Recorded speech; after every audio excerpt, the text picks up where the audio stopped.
Thank you, Phyllis. Welcome to Unity of Bloomington. I recently heard Unity described as culturally Christian, spiritually unlimited. I like that. At Unity, we honor the traditions reflected in all the world's traditions and the truth principles found there. My name is Joni Spain, and I'm delighted to welcome you on this beautiful and special Mother's Day. Whether you're with us here in person or joining us online, we're happy that you're here. I would also like to acknowledge that for some of us, Mother's Day can be difficult for a variety of reasons. Please know that we hold space for you wherever you are on your journey. Please stand as you're able, and we'll start our time together in song.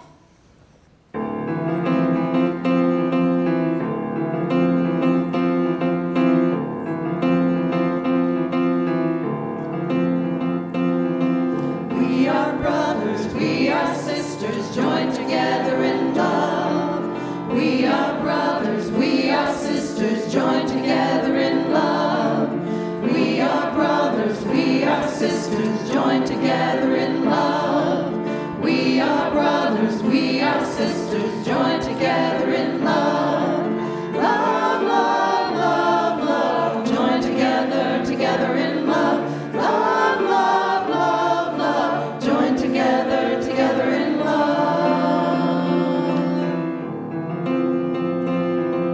We are brothers, we are sisters, joined together in joy.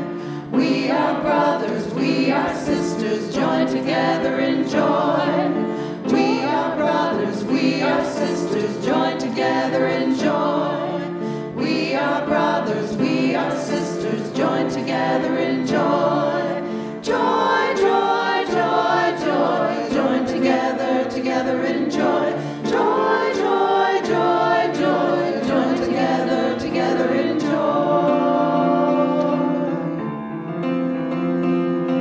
We are brothers, we are sisters, joined together in peace. We are brothers, we are sisters, joined together in peace. We are brothers, we are sisters, joined together in peace. We are brothers, we are sisters, joined together in peace.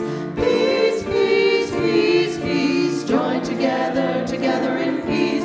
Peace, peace, peace, peace, joined together, together in peace.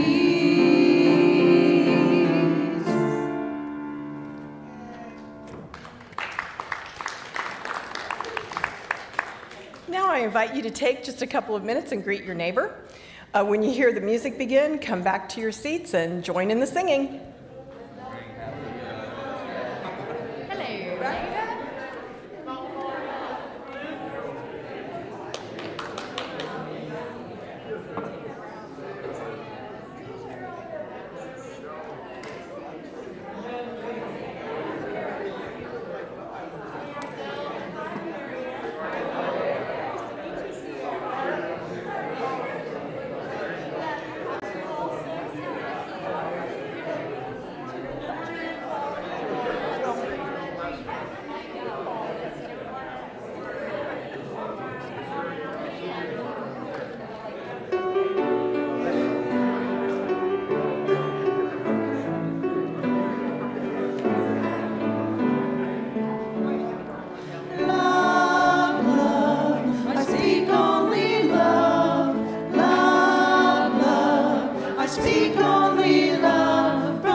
seated. As we move through our time of transition, we have an affirmation, and we're asking you to share that affirmation with us each day in your own reflections, and we're going to join together and say it together today. Together? Unity of Bloomington is committed to generating an abundant future in expansive alignment with Spirit. We commit to lean deeply into truth principles, living our faith and trusting the process.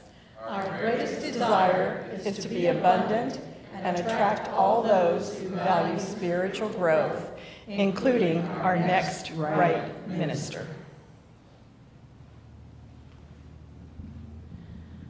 Since this is Mother's Day, I thought a musical inspiration that kind of reflected mothers in a sense might be interesting and fun, actually. I think all of us have had the experience of either putting something on our refrigerator that our kids did, or having something that we have done put on the refrigerator from our parents. So this is God's refrigerator.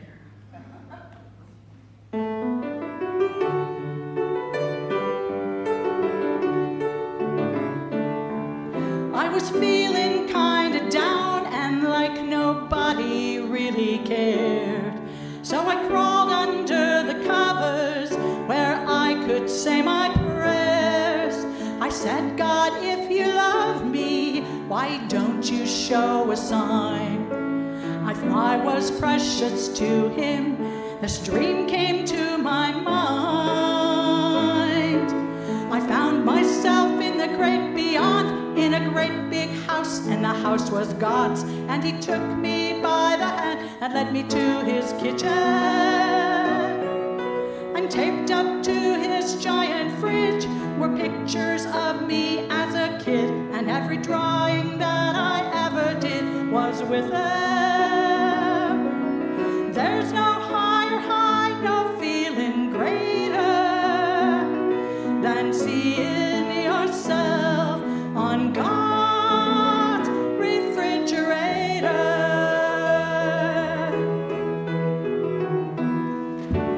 I had no idea that God saw me as his child, or that he was thinking of me so dearly all the while. But there I was upon that door for all the world to see. I was precious to him, and he thought the world of me. I found myself in the great beyond, in a great big house, and the house was God's. And he took me by the hand and led me to his kitchen. And taped up to this giant fridge were pictures of me as a kid, and every drawing that I ever did was with him. There's no higher high, no feeling greater than seeing yourself on God's refrigerator. Just in case you ever feel forgotten and blue, I saw pictures of you up there too.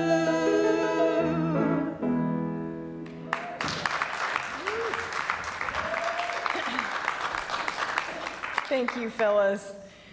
This Mother's Day, we're doing things a little differently.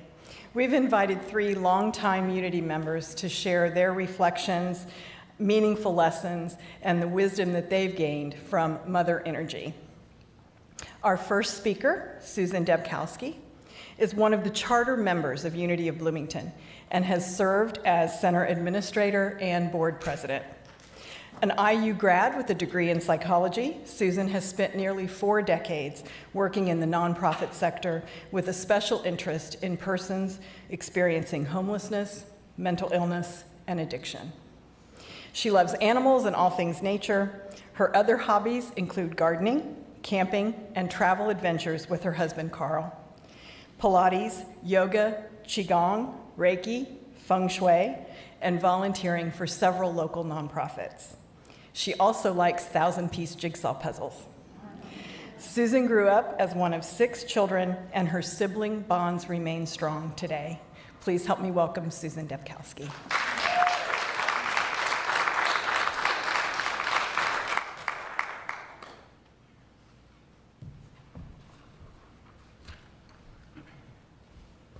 Thank you, Joni. Good morning, everybody. And happy Mother's Day. First, I want to say that I have the utmost of reverence and respect from women who have actually given birth to children and devoted years of their lives to raising them. I'm not one of those people. I don't quite fit that traditional definition of mothering, so you might wonder, what am I doing up here? I asked the same question of Dabkowski when he asked me to speak. So today, instead of talking about mother as a noun, I'm going to be talking about mothering as a verb. When asked for a little blurb by Doris for the bulletin, I said, mothering outside of the box. That's what I'm talking about. So, definition of mothering: relating to or characteristic of a mother, especially in being nurturing, caring, protective, and kind, providing comfort, support, encouragement. So I personally have been blessed with a mother who exemplified unselfishness, acceptance, inclusiveness, and unconditional love, and not just for her children. It did not stop there. You know, it's interesting that as young children, we're totally unaware that anything exists as other people have a different norm than we do. We just don't know that because our world is our world. So as a young child, I wasn't aware that all parental figures put their children's needs ahead of their own, or that they were self-sacrificing, or that they approached every stranger with kindness. I mean, caring just came so naturally for my mom. And I got to see what a difference her loving kindness and compassion made in so many people's lives. When my mom actually passed away in 2015, there was not a funeral home in all of Michigan City that was large enough to hold the number of people who wanted to come and honor Mom. And so instead, we had the biggest Catholic church in town, standing room only, of people who came to share how much she had touched their lives. It was a powerful experience. So in hearing about my mom, it's not for lack of a stellar role model that influenced my decision not to have children, which was the path chosen by my 5 siblings. I just seemed to instinctively know that my role was not to bring more little human beings into the world, but instead to nurture the wounded souls already on this earth plane. Over the years, opportunities to practice mothering have been bountiful in the work that I've chosen to do. In 1981, after Carl and I got married in Beck Chapel on a cold January day, we packed up and moved to California, where he could pursue his career in computer technologies and where I could apply my psychology degree. I landed a job at a 118-bed locked psychiatric facility in Fremont, California. Now, back then, note that in the early 80s, treatment regimens and medications for those with very chronic psychotic disorders was very crude and oftentimes even cruel. Almost everyone was on Thorazine and Haldol and maybe a little Cogentin, and those were the days even of ECT, the electroconvulsive therapy to treat folks with depression. So it was pretty crude. It was pretty crude stuff. And this population of folks were people that society wanted to just have locked away. Let's just lock them away. So I found these folks actually pretty easy to love. I learned to look beyond the psychosis to see the divine self and the inner perfection in each tortured soul. It was an exercise in loving the difficult to love. I moved back to Bloomington in 1987, and that's when I was introduced to Unity of Bloomington by David Lawler and Deborah Smith. Many of you know her as Deborah Moulton. I then took a job caring for generally the same population of individuals as I had worked with in California. It was then called South Central Community Mental Health Center, and I took a job working in their supervised group living program. Now, this same population of folks, by this time, medications were a little bit better, but here we are toward the late 80s, 1980s, and thank you, Ronald Reagan. He pretty much emptied the institutions and said our mentally ill folks can just be absorbed by the communities. So here we were, the community. So instead of folks being in this institutional type setting of a locked facility, we cared for them in group home type settings. I loved that job. I was the residential counselor and case manager, and more informally, house mom for 10 to 12 folks dealing with psychoses, trying to live together under one roof. And it was a wonderful job. After 7 years, I left that position because that's about the time when things were shifting in the mental health world. Instead of being caregivers, we the staff, instead of writing treatment plans that addressed what would be of most benefit to the individual clients, we were being looked at as revenue generators. You write your treatment plan based on what insurance will compensate us. That didn't sit well with me. So after 7 years, I left that job, and I took the next year sort of like a sabbatical to do some soul searching. I moved up to northern Indiana for a year, and during that year, one of my part-time jobs was manager of the Unity bookstore in South Bend. During that year, I read a lot of Deepak Chopra and did a lot of daily meditations and walks. I was ready to come back to Bloomington in 1987 when Reverend LeBeau made me aware of an opening for a center administrator for Unity of Bloomington. Back then, we were located at 6th and Washington downtown. I accepted that position with a lot of joy. A little over 3 years that I served as center administrator, and helped with the transition to the church that we bought, first church building that we bought at 14th and Dunn. And it was so much fun working with Michael May as board president and David LeBeau as our minister, and of course Bob LeBeau, who was really the one that held us all together. So even though I worked full-time for all of my adulthood that I can remember, I also did a lot of volunteer work. And you know, some of my richest experience relationships came from that volunteer work. 2 people really stand out to me. One, I met Marge through the Senior Respite Care program. Marge had early onset Alzheimer's, and through the Senior Respite Care program, we were trained to provide in-home care so that the primary caregivers could then take a respite away from home, whatever it was that they did to help them feel better about themselves. So Marge and I became very close. As her disease progressed, verbal communication became less and less a tool of how we connected. As probably anybody who's been with a person with Alzheimer's through the years of that disease progression, the spiritual bond got deeper as the words became fewer, if that makes any sense. Eventually, Marge was placed in a nursing home, and I continued to visit her there. And even though there was no tangible evidence that she knew my presence was there, she knew, and I knew. It was just a deeply spiritual relationship, and I felt very blessed by that. The other individual that really stands out to me, one of my richest relationships in my life, was when I was volunteering with people living with AIDS. I did that for a number of years, and one of the programs is called the Buddy Program. My buddy was Ronnie. Ronnie and I were an unlikely couple.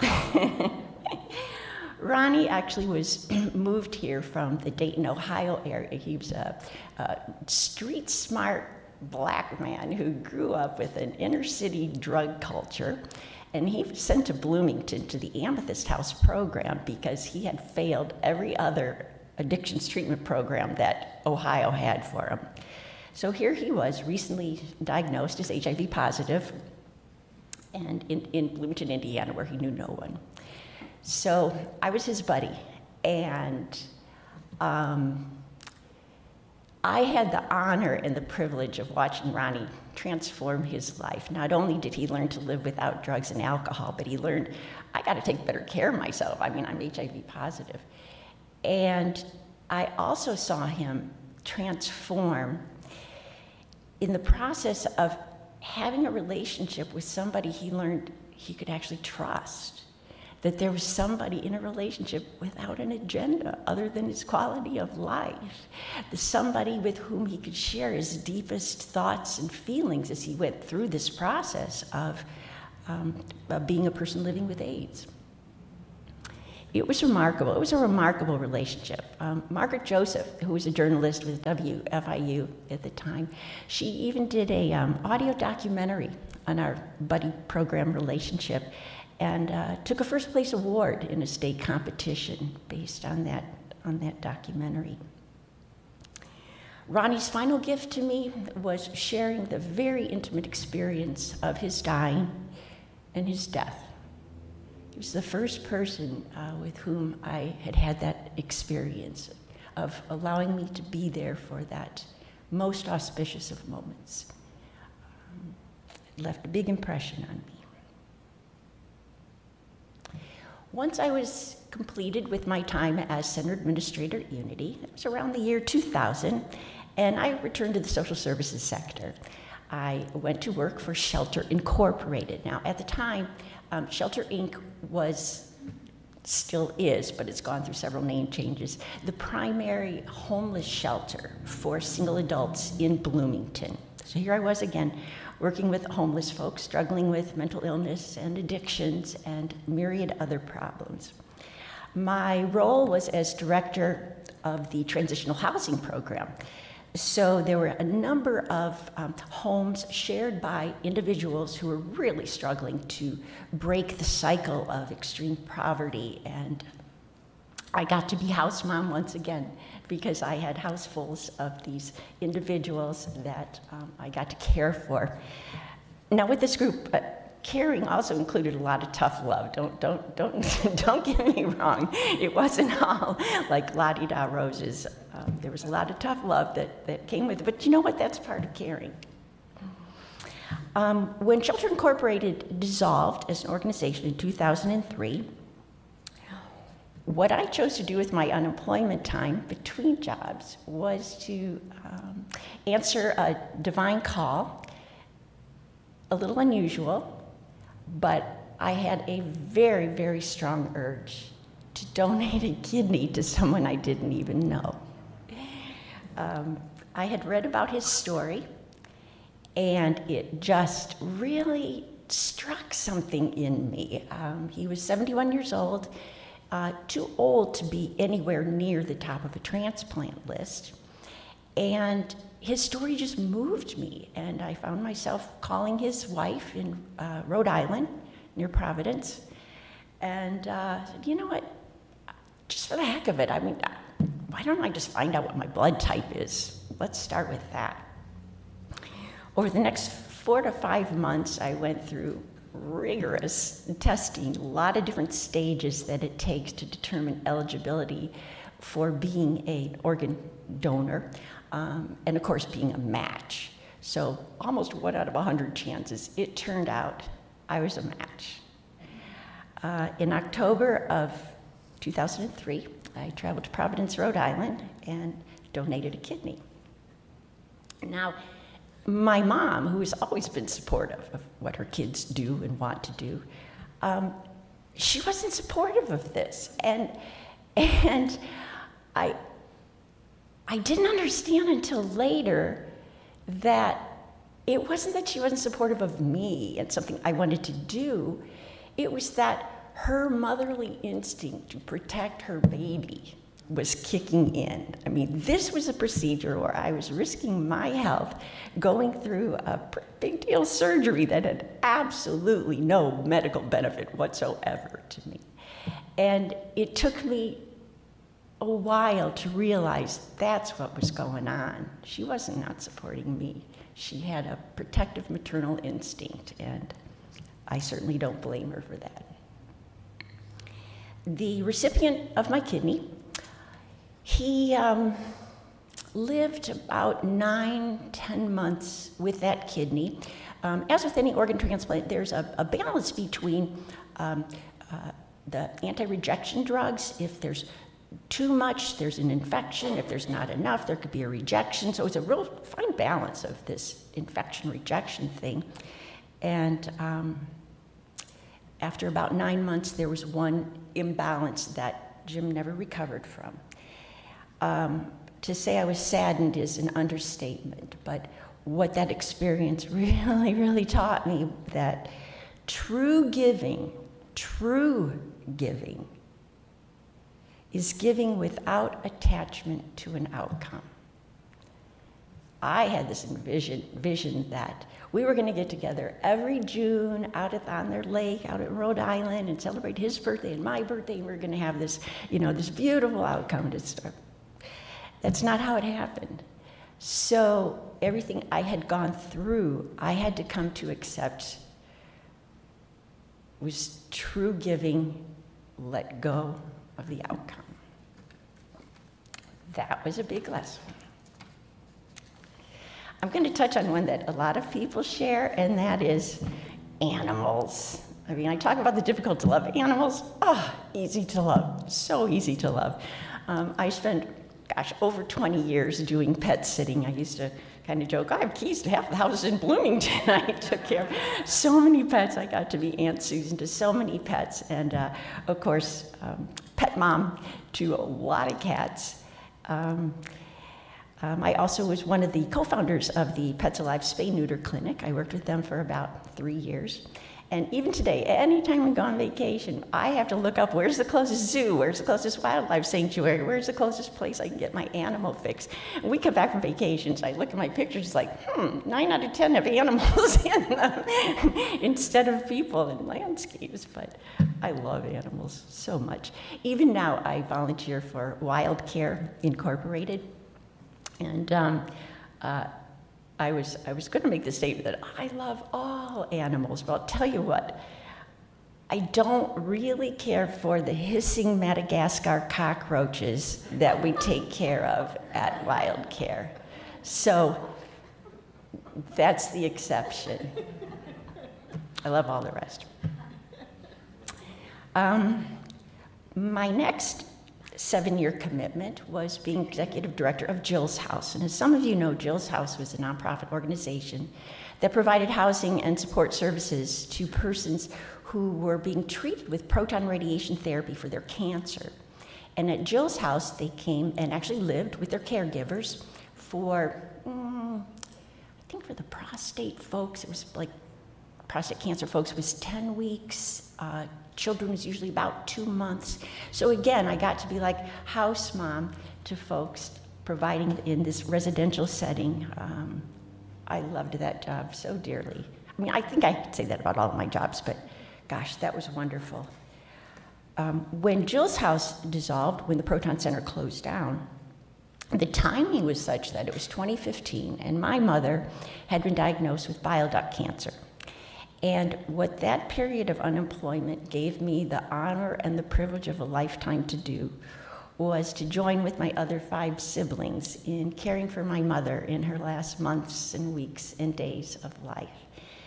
I think this is, as many of us who are of age have experienced, this is like the ultimate role reversal in caregiving when that comes that point in life where the children are caring for the parent. We 6 children shared that experience with my father in 2012 in his passing, and then again in 2015 with my mom. it took a while for me to regain my footing after Mom died, after Dad died, and even more so, I think, after the last parent dies. But my grief was eased somewhat when I realized, and continue to realize, just how much Mom's spirit and influence lives on in all 6 of us children, 13 grandchildren. Now there's a whole slew of great-grandchildren. As I'm sure other speakers and most of you sitting here can probably emphasize with. I also just wanted to mention that, as most of you know, for the past 7 years or so, I've been involved with the Shalom Center, now called Beacon Inc., in various capacities. I served as Director of Operations during the COVID crisis and helped to establish the isolation shelter whereby homeless individuals who had COVID had some place to go. And also the emergency winter homeless shelter, which was a low barrier shelter just to get folks out of the extreme cold that winter. So, caring for individuals who tend to be shunned by society comes kind of naturally for me, as my mom would probably have it be. Loving the difficult to love. So I had to ask myself, so what's my point in even talking about all of this? And I guess my point is just to say there are so many ways to express maternal energy. There are so many ways to express caring and nurturing and support and encouragement and kindness and compassion that it's not limited. So maybe open your eyes and see what might be out there for you. I know I still am. Thank you.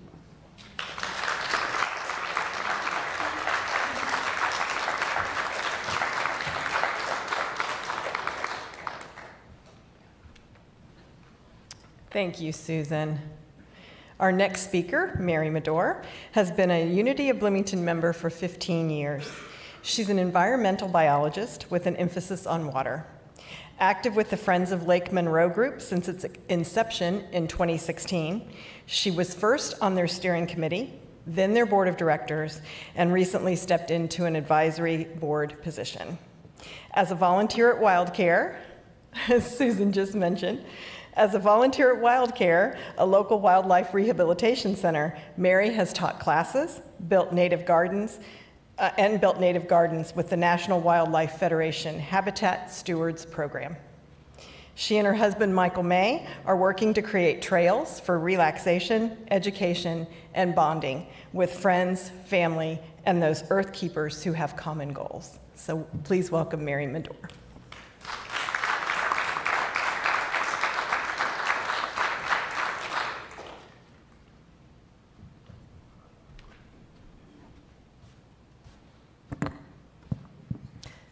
Good morning. Don't really like following Susan, but I didn't have a choice. Thank you for being here. When Dan Dabkowski called to ask me if I would be one of the 3 speakers on Mother's Day, I hesitated, but then said yes. This could be my opportunity to curiously look back with the eyes of a 64-year-old. When you think of Mother's Day, you should feel happy, joyful, in the mood to celebrate your mother, right? Well, for many, it's not quite that simple. People who have lost their mothers early can feel pain on Mother's Day. Both of my parents lost their mothers very early in life. My mother's mother developed MS when he was an infant. When my father's mother developed MS when he was an infant. The first real acknowledgement of the ravages of this disease showed up on the day his mother was giving him a bath and she lost her grip on him. Fortunately, my grandmother was in the room and rescued my father from drowning in the bathtub.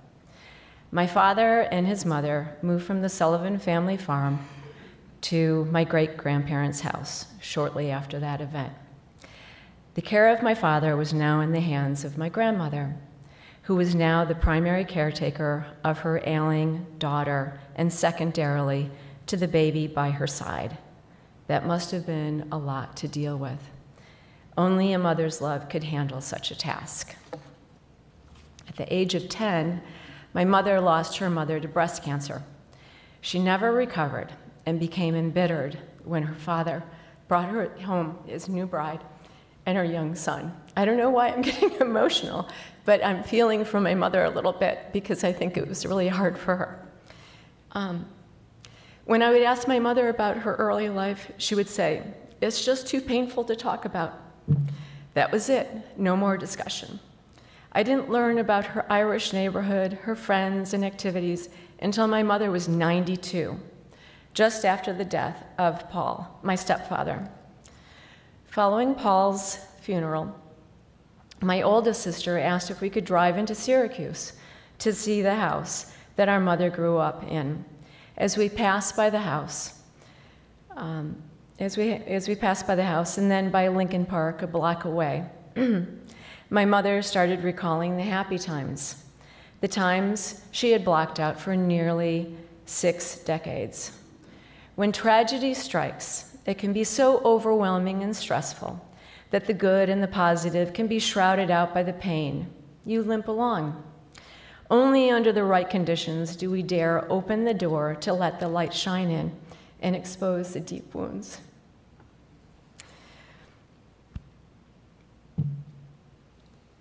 Sorry. I sent my mother flowers, cards, and gifts for nearly 60 years. Although her mothering towards me was somewhat lacking. I was the last of 5 children, born when my mother was 40 years old. My mother spent most of her evenings after supper alone in her bedroom, curled up with her many books from the library. When my brother took his life at age 21, our house grew quieter. Mother's Day took on a whole new meaning for my mother after Nikki's death. When parents lose their children early, Mother's Day can be very painful. Mother's Day is also special for those who want to conceive but can't. I distinctly remember attending Mass on Mother's Day. The priest lovingly asked all the mothers in the audience to come up to the altar to receive a rose. Ouch. 2 years later, while caring for my father, who was dying from pancreatic cancer, I said, "Dad, pray that we have a baby." 3 months after his death, my OBGYN called to ask if we would consider adopting a baby due at Christmas. That's our daughter, Pierre. What a gift this baby was and still is. This is grace.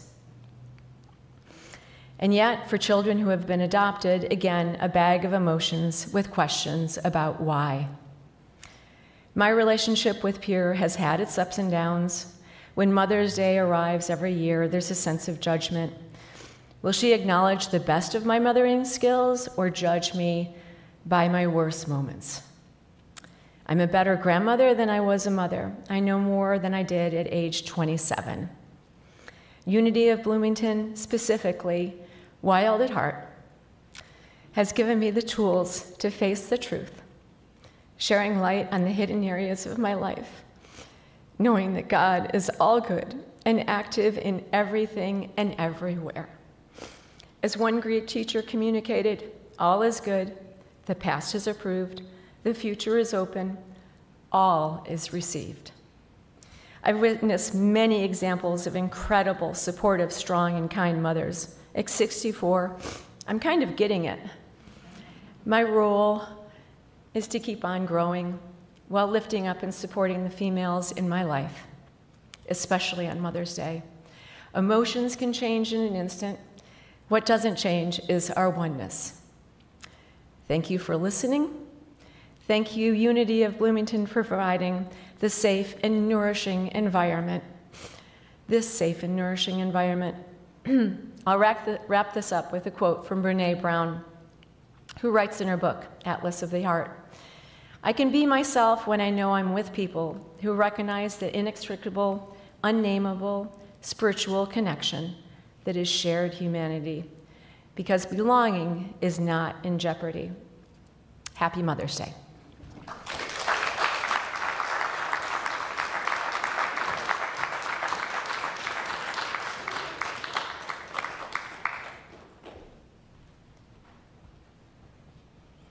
Thank you, Mary. Our final speaker, Kathy Lee, or Cricket Houze, is the oldest of 4 children and grew up on a farm in Auburn, Indiana. She graduated from Ball State University with a bachelor's degree in education and went on to earn a master's in education at IU.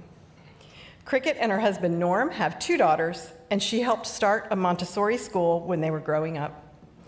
Before accidentally finding Unity, Cricket served as a teacher and associate director at the Unitarian Universalist Church here in Bloomington. Currently, she helps Norm run his chiropractic office, and today finds Cricket strongly rooted in Unity principles and living the life of love in action. Cricket.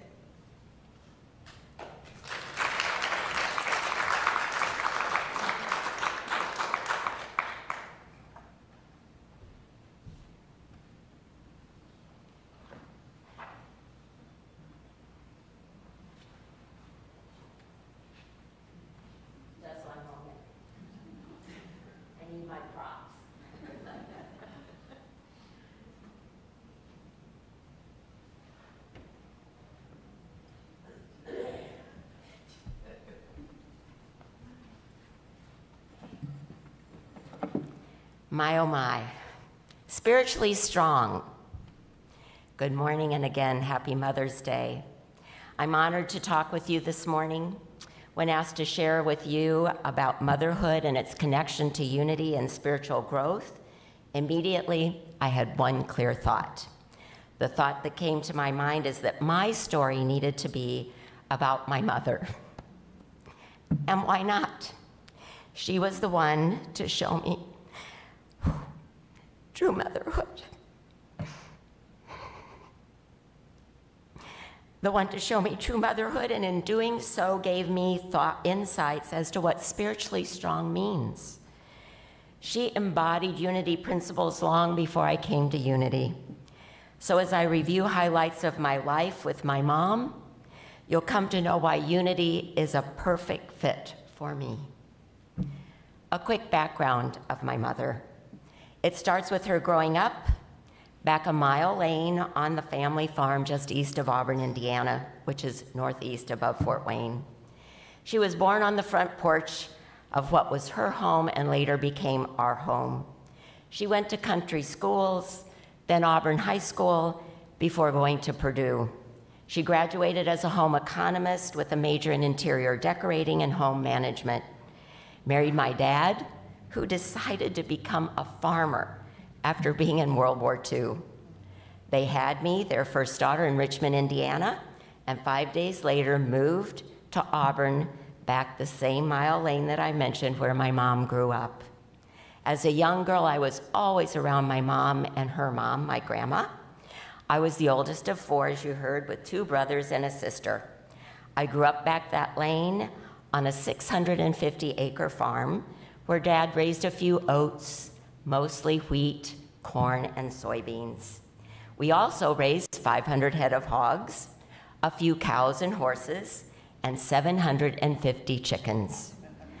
Our 5 gardens were really big. In the spring, Mom would let us, notice the word let, help plant these huge gardens row after row.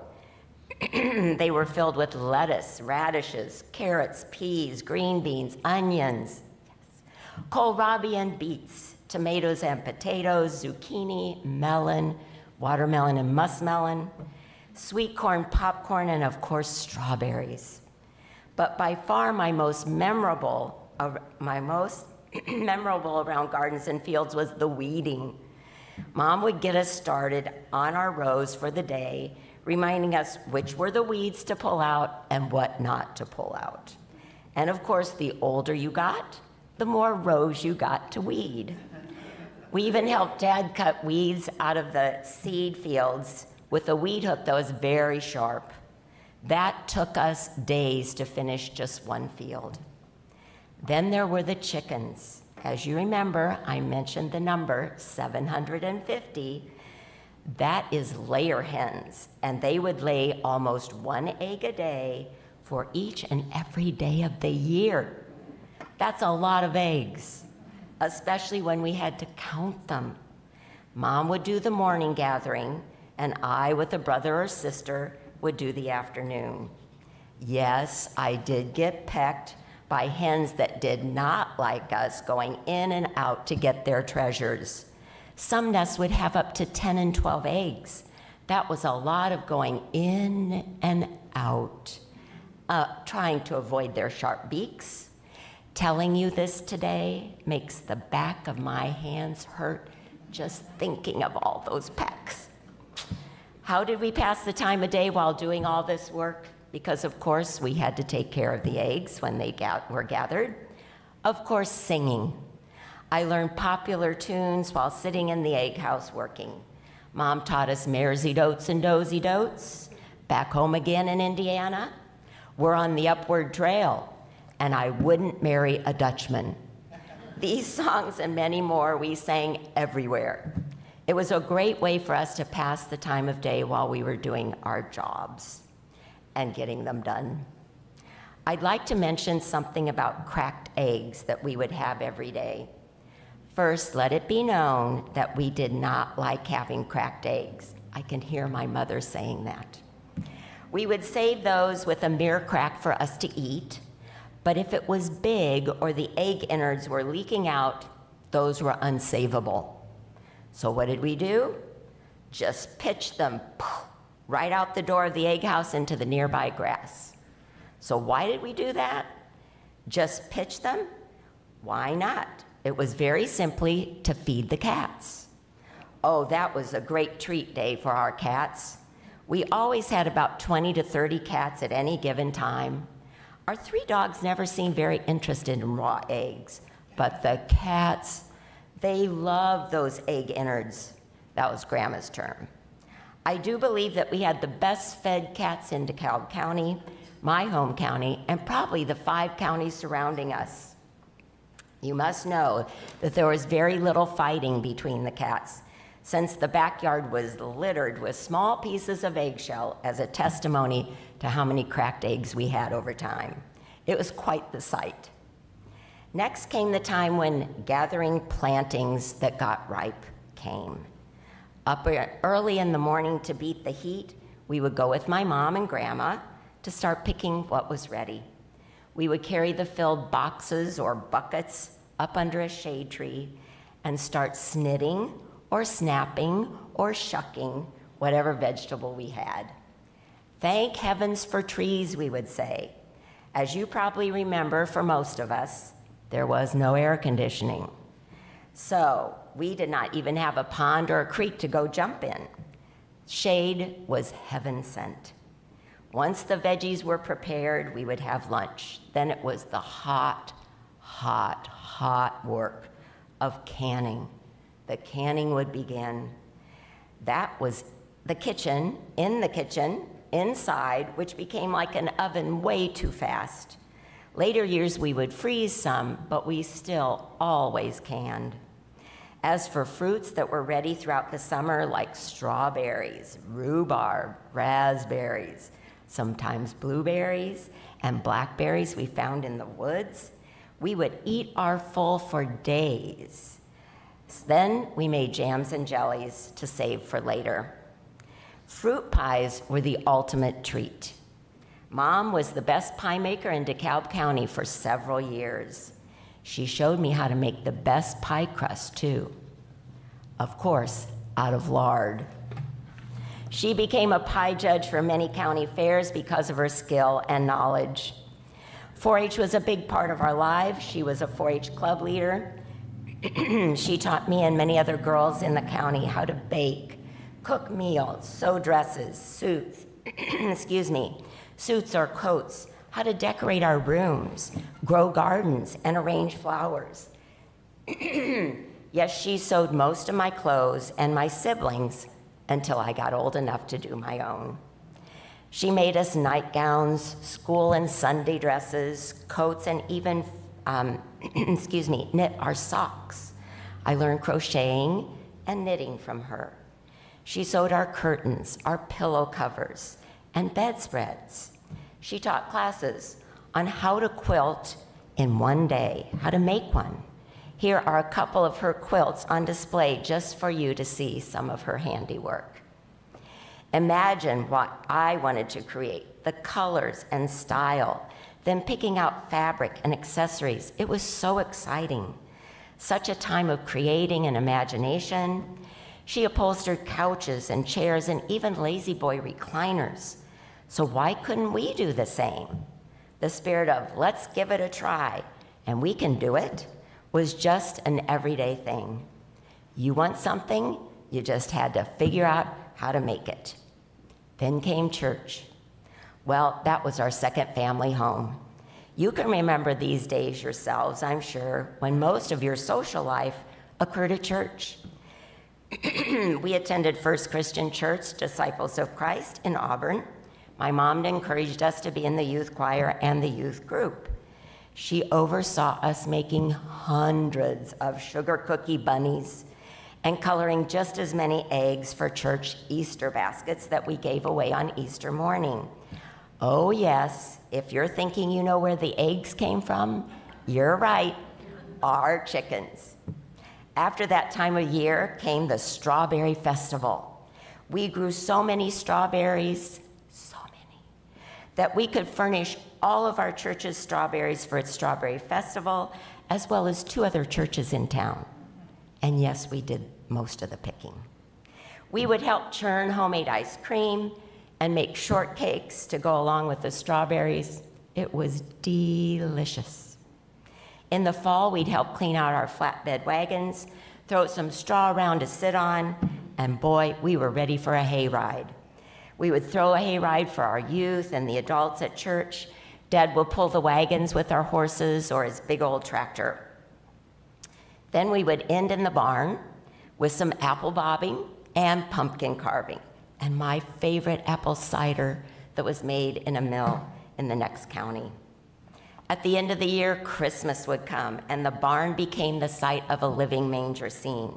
We had the cows and the horses, and we had a mouthful of straw, which we'd bring down bales and sit on.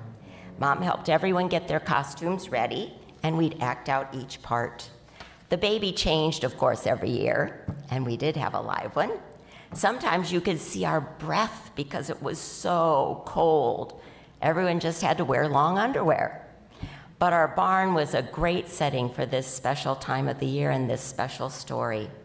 I'm so glad that Mom and Dad thought to share. Helping the church run was a natural for my mom. She taught an adult Sunday school class. She was one of the first women deacons in our church. She was the head of the women's fellowship group for several years, and she served as coordinator for all the special events, such as weddings, funerals, and celebrations, other church gatherings. That meant planning the menu and finding all the helpers. She then took on the role of chair of the ministerial search team and oversaw all of that working to success. Her last and biggest undertaking was that of being the first woman elder of our church. That was an incredible honor, and she did not take it lightly. To say that she was an outstanding member is probably an understatement. Outside of church, she had one unique distinction. She had the porch decorations that caused and became the talk of the town and even the countryside. She was always crafty and clever. She painted rocks, made wooden signs for gardens and flower beds. But then a 5-foot stuffed bear appeared on their porch. So, what was she going to do? She sat it in a chair on the porch and she'd sit beside it. And one day she decided it needed a hat. Then she added a sign. You know those bear-type signs, like "Have a berry, happy day"? She plopped that around its neck. Then the signs and the outfits became seasonal, and how the cars would honk when they went by. Then someone gifted my mom with another 5-foot bear, but this one was a different color. So she started couple-type themes. She even had a bride and a groom in full regalia, top hat, boutonniere, bride's bouquet, veil, and a full wedding gown. That night, someone else decided they had to have them, and my mom never saw her bears again. Last part, why the shells? Well, my mom found the world of shells on the beaches of Sanibel Island. On a Florida vacation to take a break from the farm, they discovered what happened to be to them a tropical island paradise. The variety of colors and patterns, shapes and sizes from the ocean laying on the beach was like a glorious day at the candy shop for my mom. She could not stop finding another unique shell in the 20-some years that they stayed at Periwinkle Campground and visited the beaches of Sanibel. This was a treasure so unlike any that Indiana had. So shells became part of the farm's outside and inside decor. She loved this gift from nature, and that never seemed to stop giving. Well, my oh my, I've gone on and on. But my mom has several parts of a story just like what you have about your own moms, or those that you loved or were loved by. I hope this walk through my mother's life shows you how I became who I am. You may have similar actions or have seen similar actions on my part that echo the activities that my mom did. What an impact it all had on me. She did so many things from her heart and soul, both at home and church and in the community, always expressed as a sense of gratitude, but always there to do the hard work. The hard work that came that had everyone pitch in and help. Always she and we were coming together and working together. It usually makes things easier and more fun. To say in one simple word what this is, I recall Joe and Meredy Lamantia's description, collaboration. I love that word. So finally, how did I get from there to here meaning unity? The best way I can sum it up is my attraction to the 12 powers that you see in front of you. Some would call them gifts of the Spirit. I realized the more I learned how unity expressed thoughts of spirit, that these powers, had manifested in my life almost every day while I grew up. They were the descriptors of spiritually strong. A quick review: faith, firm belief without proof; strength, strong and tough; power, capable of doing; love, strong feelings of good; life, alive, inner spark; order, logical arrangement; imagination, forming a mental picture; wisdom, good sense; zeal, enthusiastic drive and interest; will, your conscientious choices and intention; understanding is to comprehend, to get a mental grasp; and finally release, to let it go, that you do not need. My mom was spiritually strong. As I said, she lived all these 12 powers. When I came to Unity, I started to see this and see this in myself. I was, and I believe I am, becoming spiritually strong to this day. Again, I had Unity thought to help me see universal truths and how they factor in my life. I realized because of my life's experiences growing up and my mother showing me that unity is just more than profound principles. They are that, yes, but unity offers them as comforting truths. Comforting, just like my mom. So it leads me to conclude that unity, like growing up with my mom, being spiritually strong, feels like home. Yes, unity feels just like home. Thank you.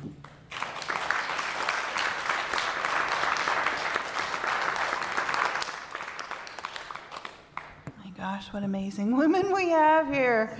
Thank you, Cricket and Susan and Mary, for your stories and for sharing. let's now move into meditation. So take a moment now, uncross your legs, uncross your hands, and sit in your chairs. We're going to do things a little bit differently today. If you know me, you know I like chanting. When I try and go into meditation cold, there's too much happening here. But when we meditate, our mind focuses on just one sound. And when we then drop into meditation, we can let go of just that one thing instead of trying to let go of everything. The chant that we're going to do today, one word, one syllable, Ma. It's a word that evokes the divine feminine, and it's a word that maybe most of us came into this world, that was our first word that we spoke. The logistics of this, we will inhale deeply, and for the length of your exhale, however long that is, you will say the word Ma. In the first part of the chant, you'll have your hands up to your ears so that you can hear your own call for that divine feminine. The second part of the chant, you'll release your hands or put them on your heart, maybe put them on your belly, and continue to chant Ma on the exhale. And then for the third part, we'll sit in meditation and just hear what comes up in the silence.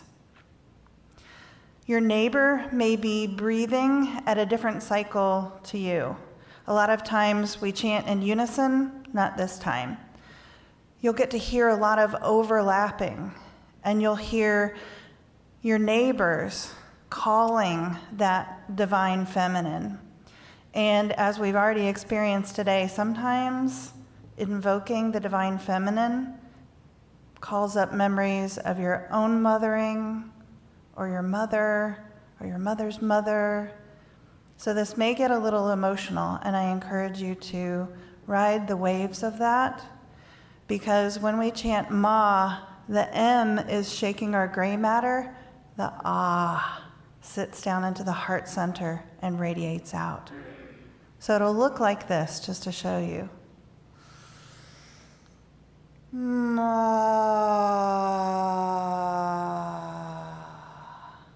And again, your neighbor may have a different cycle.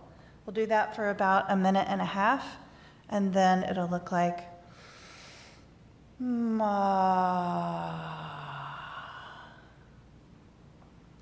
Are we ready? Okay, bring your hands up to yours, not to block your ears, but to just kind of cup behind them. Inhale deeply.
Keep chanting and just move your hands down to your heart or your belly, or just release them.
Just release the chant now.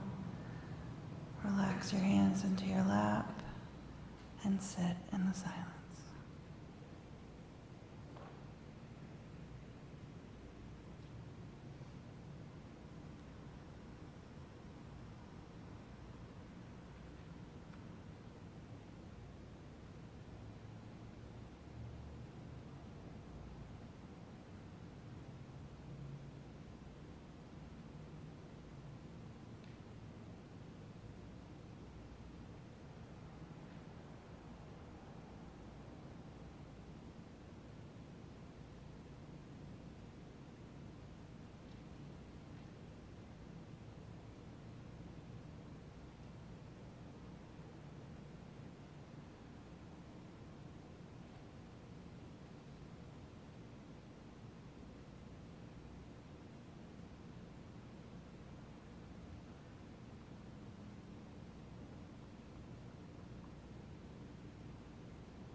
It's time now to practice the law of circulation. We do that every day. We compost, we recycle, we share gifts on holidays, we share our abundance and support the causes we believe in. Unity of Bloomington depends on your generosity and on the law of circulation to continue to share unity principles with our greater community. Some of us give on a weekly, monthly, quarterly, or annual basis. Some of us give electronically, and if that's you, you can give to the number, text to the number on the screen. Whatever your method of giving, we are grateful. Unity of Bloomington also relies on your blessings, your positive thoughts, and your spiritual support as we move forward into this next chapter. As the bag is passed this morning, we invite you to place your hand over the bag and offer a blessing in support of Unity of Bloomington. We are truly abundant, and we acknowledge that abundance now with these words. Together, I am an abundant being living in the universe. I am not dependent on people or situations for my good. God is the source of my supply. I always have something to give, and I consistently give it. I expect the best, I give my best, and I now attract the best in every experience.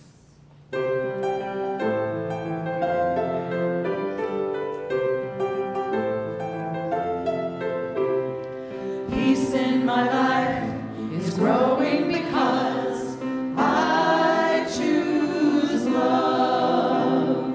Love's always present, it's what I'm made of. I choose love.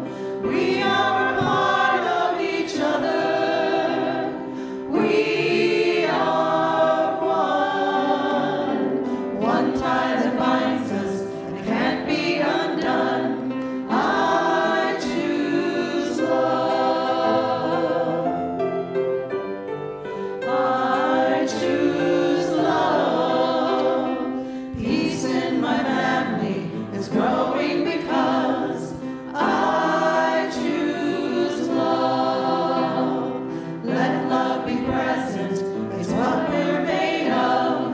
I choose love. We are a part of each other. We are one. One loving family, sharing one son. I choose love. I choose love. Peace for our planet is growing because I choose love. Let love be present, it's what we're made of. I choose love. We are a part of each other. We are one. One choice unites us. Let this be the one. I choose love. I choose love. I choose love. Thank you. I have just a couple of announcements to highlight for you this week.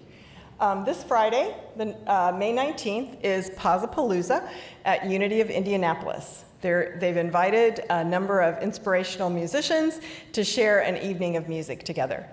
Tickets are $20. They're available in advance or at the door. And if you're interested in carpooling, please see Phyllis. Next week, we're offering Music Sunday, so Phyllis and her team are going to inspire us for our service next week. And my final announcement, I just wanted to give you a brief board update. The board is meeting this coming week. We have our business meeting online via Zoom, 7 to 7:30, and we do the quick business. Approve the minutes, approve the treasurer's report, brief business discussion. Our board meetings are open to everyone, and if you're interested in tuning in, please contact the church office and you'll be given the Zoom information to join. Then Wednesday evening at 5:30, the transition team will meet from 5:30 to 7 here in person at the church. I did want to mention that the executive search committee has been hard at work updating our transition and search packet. They expect to have that packet to the board this week for the board to review and approve or amend, and then we'll be able to send that off to Unity Worldwide Ministries and officially kick off our search process for our new right minister. I want to give a very special thanks to Phyllis and her executive search team of Daveta Kidd, Leanne Kelly, and Tana McElhenney. They have done a wonderful job in just 2 short weeks of getting that packet updated and ready to go, and the board is very, very grateful. So thank you very much. My final announcement is, in honor of her mother, Cricket has brought pie to share with everyone, so we want everybody to stay and have pie and celebrate Mom. So in gratitude for today's sharing and the positive attributes of the mother energy, I'll invite us all to form a circle and repeat our prayer of protection and the peace song.